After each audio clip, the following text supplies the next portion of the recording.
Hi dear students, नमस्कार। आज हम लोग स्टडी करेंगे एक समान रूप से आवेशित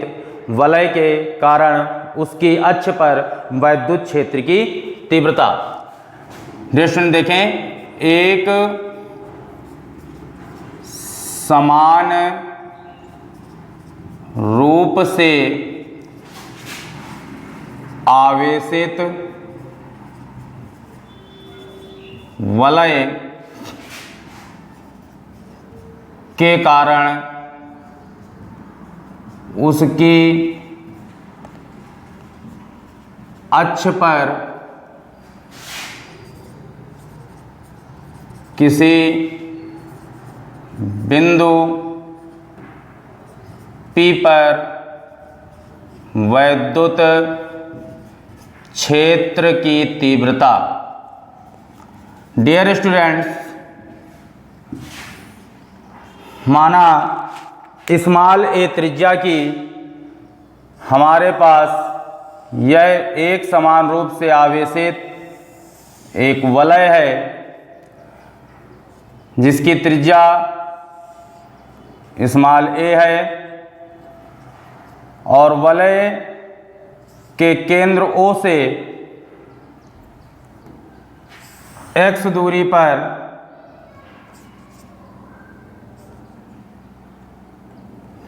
वलय के केंद्र O से x दूरी पर कोई बिंदु P है जिस पर वैद्युत क्षेत्र की तीव्रता ज्ञात करनी है। तो डियर स्टूडेंट्स, माना ये हमारी वलय एक समान रूप से आवेशित है जिस पर प्लस Q आवेश एक समान रूप से धन आवेश वितरित है। तो माना चित्रानुसार स्मॉल a त्रिज्या की एक समान रूप से आवेशित एक वलय है जिसके केंद्र O से x दूरी पर कोई बिंदु P है, जिसके केंद्र O से x दूरी पर कोई बिंदु P है जिस पर वैद्युत क्षेत्र की तीव्रता ज्ञात करनी है। डियर स्टूडेंट्स, माना इस एक समान रूप से आवेशित वलय पर एक सूक्ष्म अवयव AB काटा गया है जिस पर सूक्ष्म आवेश dq है। डियर स्टूडेंट्स, हम लोगों ने पीछे के वीडियो में पढ़ा है किसी बिंदु आवेश q के कारण उसके वैद्युत क्षेत्र में स्मॉल r दूरी पर यदि कोई बिंदु P है तो बिंदु आवेश q के कारण वैद्युत क्षेत्र में स्थित बिंदु P पर वैद्युत क्षेत्र की तीव्रता क्या होती है? E बराबर 1/4 pi epsilon not K into Q upon R square. इस सूत्र के आधार पर ही हम यहाँ पर देखें, यहाँ पर हमारे पास एक सूक्ष्म अवयव AB लिया गया है जिस पर आवेश माना सूक्ष्म आवेश dq है। तो इस सूक्ष्म आवेश dq के कारण स्मॉल r दूरी पर यहाँ एक बिंदु P है जिस पर वैद्युत क्षेत्र की तीव्रता इस नियम के अनुसार किसी बिंदु आवेश q के कारण स्मॉल r दूरी पर स्थित किसी बिंदु पर वैद्युत क्षेत्र की तीव्रता का फार्मूला ये होता है। ठीक इसी प्रकार से dq आवेश के कारण स्मॉल r दूरी पर स्थित किसी बिंदु P पर वैद्युत क्षेत्र की तीव्रता, चूंकि ये धनावेश है तो धनावेश के कारण वैद्युत क्षेत्र की तीव्रता कहाँ होगी? बाहर की ओर। तो यह वैद्युत क्षेत्र dE हो गया। तो किसी बिंदु आवेश q के कारण वैद्युत क्षेत्र की तीव्रता के सूत्र की सहायता से लिए गए सूक्ष्म अवयव AB के अंदर सूक्ष्म आवेश dq के कारण स्मॉल r दूरी पर बिंदु P पर वैद्युत क्षेत्र की तीव्रता dE है। अब डियर स्टूडेंट्स, हमको पता है कि जब अगर माना यहाँ पर कोण थीटा है तो ये एक रेखा सीधी चली गई, एक ये रेखा बिल्कुल सीधी चली गई,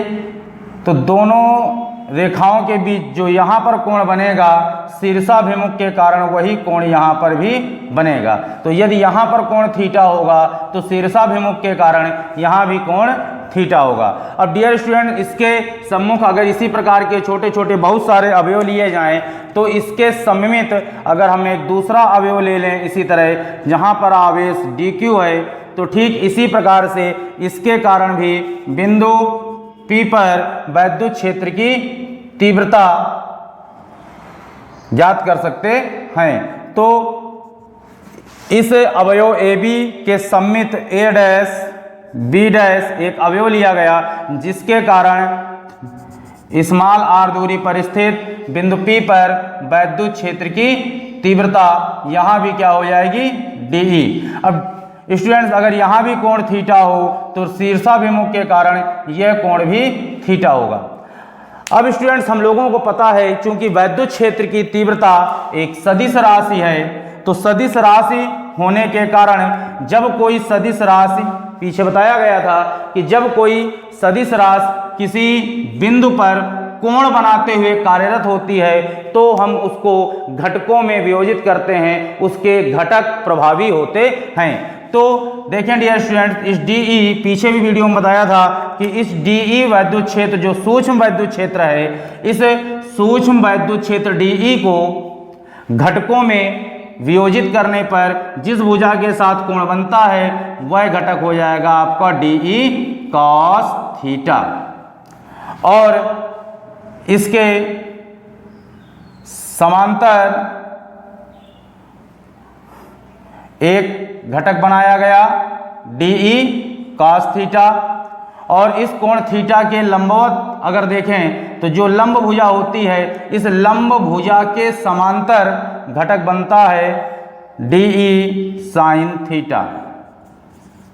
तो डियर स्टूडेंट्स, ध्यान से देखें, वैद्युत क्षेत्र वेक्टर DE को घटकों में वियोजित किया गया है। वैद्युत क्षेत्र वेक्टर DE को घटकों में वियोजित करने पर जो कोण थीटा है, जिस भुजा के साथ कोण बनाता है वह भुजा घटक DE cos थीटा को प्रदर्शित करेगी, और इस कोण के सामने जो लंब भुजा होती है, इस लंब भुजा के समांतर जो घटक बनता है, इस कोण के सामने जो लंब भुजा है, इस लंब भुजा के समांतर जो घटक बनता है यह ऊर्ध्व घटक के रूप में DE sin थीटा हुआ। ठीक इसी प्रकार से इस ऊपर इसके सममित वेक्टर DE के घटक बनाएंगे तो ये घटक बन जाएगा आपका DE sin theta,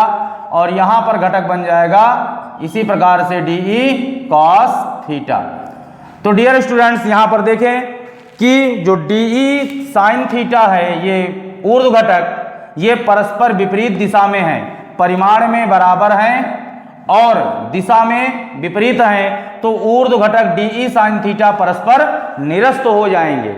DE cos theta जो ऊर्ध्व घटक हैं ये परिमाण में बराबर और दिशा में विपरीत हैं, तो विपरीत सदिश जो होते हैं अगर परिमाण में बराबर हैं तो ये एक दूसरे को निरस्त कर देते हैं, तो DE sin थीटा परस्पर निरस्त हो जाएंगे। अतः इस एक समान रूप से आवेशित वलय के कारण यह जो बिंदु P है, इस पर वैद्युत क्षेत्र की तीव्रता के लिए जो घटक DE cos थीटा है, घटक DE cos थीटा प्रभावी होगा। तो सूक्ष्म आवेश dq के कारण बिंदु P पर वैद्युत क्षेत्र की तीव्रता क्या हो गई DE cos थीटा। तो डियर स्टूडेंट्स, ध्यान से देखें, dq आवेश के कारण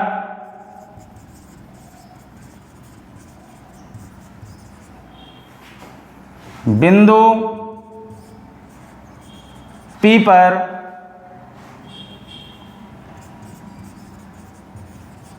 वैद्युत क्षेत्र का परिमाण इस सूत्र की सहायता से, जैसे बिंदु Q आवेश के कारण वैद्युत क्षेत्र E बराबर 1/4πε0 के इंटू Q/r² होता है, ठीक उसी तरह dq आवेश के कारण स्मॉल r दूरी पर बिंदु P पर वैद्युत क्षेत्र का परिमाण dE बराबर क्या हो जाएगा 1/4πε0 के इंटू डी क्यू अपान बीच की दूरी आर स्क्वायर। अब चूंकि संपूर्ण वलय के लिए अगर ले लें तो जो सूक्ष्म आवेश के कारण वैद्युत क्षेत्र निकला है, अगर हम संपूर्ण वलय के लिए लेंगे तो संपूर्ण वलय के लिए यह जितने भी डी ई कॉस थीटा बनेंगे ये सभी डी ई कॉस थीटा, चूंकि इसी प्रकार यहाँ पर ये एक सूक्ष्म अवयव ए भी लिया गया तो एक अवयव इसी प्रकार यहाँ भी बन सकता है, यहाँ भी बन सकता है, यहाँ भी बन सकता है। तो इस प्रकार के छोटे छोटे अवयव पूरी वलय में बनाए जा सकते हैं। इन छोटे छोटे अवयवों के कारण जो वैद्युत क्षेत्र का परिमाण है, अगर इन सबका योग कर दिया जाए, इन सबका योग कर दिया जाए तो पूरी वलय के कारण बिंदु P पर वैद्युत क्षेत्र मिल जाएगा। तो अभी हमने केवल गणना क्या की, dq आवेश के कारण बिंदु P पर वैद्युत क्षेत्र का परिमाण। तो अतः संपूर्ण एक समान रूप से आवेशित वलय के कारण, अतः संपूर्ण एक समान रूप से आवेशित वलय के कारण वैद्युत क्षेत्र के लिए क्या होगा, ये डी ई कॉस थीटा प्रभावी घटक है। तो संपूर्ण एक समान रूप से आवेशित वलय के कारण वैद्युत क्षेत्र ई बराबर क्या हो जाएगा, इस सूक्ष्म वैद्युत क्षेत्र का समाकलन, किसका, डी ई कॉस थीटा, जो इसके प्रभावी घटक हैं। ध्यान से देखें, जो डी ई के प्रभावी घटक थे डी ई साइन थीटा और डी ई कॉस थीटा, तो डी ई साइन थीटा तो परस्पर निरस्त हो गया, बचा क्या, केवल डी ई कॉस थीटा। तो हमको पता है स्टूडेंट्स कि डी क्यू आवेश के कारण बिंदु P पर वैद्युत क्षेत्र का परिमाण डी ई बराबर इतना होगा। तो अतः अगर हम संपूर्ण वलय के कारण निकालें तो इस तरह के छोटे छोटे बहुत सारे अवयव इसमें होंगे, उन सभी अवयवों के कारण वैद्युत क्षेत्र का परिमाण का कौन सा घटक, डी ई कॉस थीटा, अगर क्या किया जाए, योग कर दिया जाए, तो योग को हम कैलकुलस की भाषा में क्या करते हैं, समाकलन करा देते हैं। तो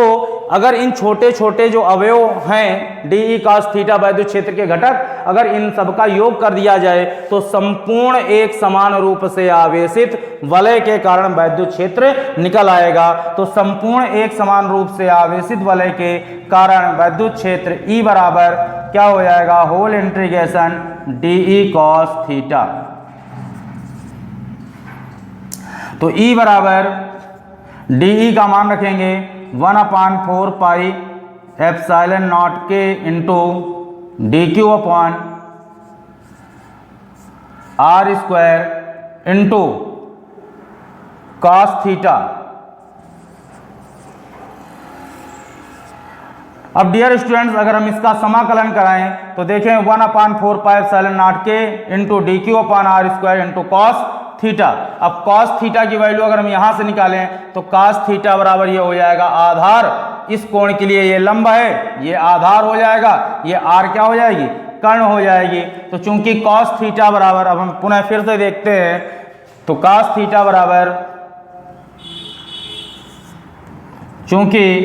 कॉस थीटा बराबर आधार बटे कर्ण से आ जाएगा x/r। तो cos थीटा बराबर x/r हम यहाँ पर रख सकते हैं। तो E बराबर, तो अतः E बराबर whole integration 1/4 pi epsilon naught के into D Q upon R square into x/r, ये आ गया। अब हम इसका समाकलन डियर स्टूडेंट्स अगर करें तो इसका समाकलन इधर हम देख लें, तो E बराबर 1/4 पाई एप्सिलॉन नॉट के इंटू x/r क्यूब, ये बाहर आ जाएगा। तो 1/4 पाई एप्सिलॉन नॉट के इंटू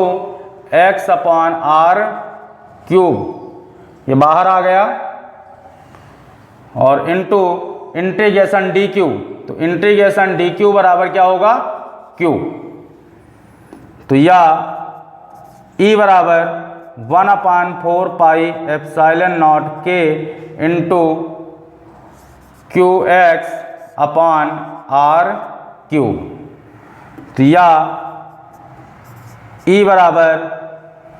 1/4πε0 K इंटू QX/R। अब R यहाँ पर क्या है, R बराबर हो जाएगा, यहाँ से देखें ये चूंकि एक समकोण त्रिभुज के रूप में है, तो समकोण त्रिभुज के लिए हम अगर देखें तो ये समकोण त्रिभुज के लिए R क्या है, कर्ण है, तो R बराबर होगा अंडर रूट के अंदर a² + x², या हम इसको कह सकते हैं a² + x² की घात 1/2। तो अगर हम R के प्लेस पर a² + x² की घात 1/2 रख दें तो ये बन जाएगा a² + x² की घात 1/2 और इसका क्यूब कर देंगे। तो डियर स्टूडेंट्स ध्यान से देखें, वैद्युत क्षेत्र के परिमाण E बराबर 1/4πε0 के एक समान रूप से आवेशित वलय के कारण वैद्युत क्षेत्र का परिमाण E बराबर 1/4πε0 के इंटू QX/A² + x² की घात के ऊपर जब घात होती है तो घात गुणा हो जाती हैं, तो इनका गुणा हो जाएगा घात 3/2। तो डियर स्टूडेंट्स यहाँ पर हमको ये व्यंजक प्राप्त हो जाता है कि अगर एक समान रूप से आवेशित कोई वलय है तो एक समान रूप से आवेशित वलय के कारण वलय के केंद्र से x दूरी पर यदि कोई बिंदु P है, वलय के केंद्र से वलय की अक्ष पर x दूरी पर यदि कोई बिंदु P है, तो उस पर वैद्युत क्षेत्र की तीव्रता का व्यंजक क्या होगा, E = 1/4πε0 K into QX/A² + x² की घात 3/2। E बराबर 1/4πε0 K इंटू QX/A² + x² की घात 3/2। इस सूत्र की सहायता से हम एक समान रूप से आवेशित वलय के कारण वैद्युत क्षेत्र की तीव्रता ज्ञात कर सकते हैं। धन्यवाद डियर स्टूडेंट्स, धन्यवाद।